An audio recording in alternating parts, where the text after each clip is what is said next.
Castling is a move players makes to find a safer position for the king and to bring the rook into the game.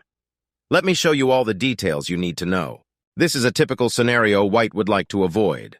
The king is stuck in the center and is under heavy threat. By castling, the king can find safety in one of the corners. Castling is the only time during the game when you can move two pieces at once. First, you move the king 2 steps towards the rook. Then you move the rook to the other side of the king, leaving the pieces in an adjacent position to each other. After castling, the position looks like this. Even if you move 2 pieces, castling is considered one move.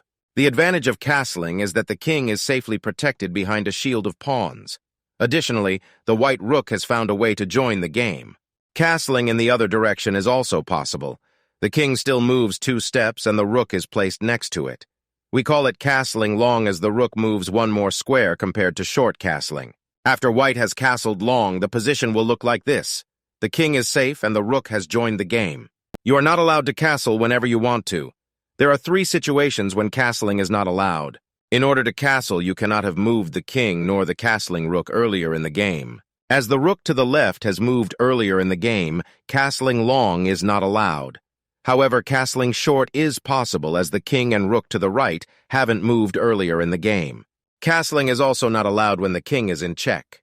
You are also not allowed to castle when the square the king would have to pass is covered by an enemy piece. Let's look at a famous game. Sometimes even strong players get confused about the rules of castling. This is a game between 2 legendary players, Viktor Korchnoi and Anatoly Karpov. Korchnoi, playing the white pieces, would like to save the threatened rook by castling short. But is he allowed to? He walked over to the arbiter and asked if it was legal. What do you think the arbiter replied? Yes, it's allowed. No, you cannot castle short. Relieved and perhaps a bit embarrassed, Korchnoi castled short and eventually won the game. I almost always castle in my games. With the white pieces, there is no good excuse for not doing so, while with black it can be more difficult due to white's initiative. Always keep your king safe.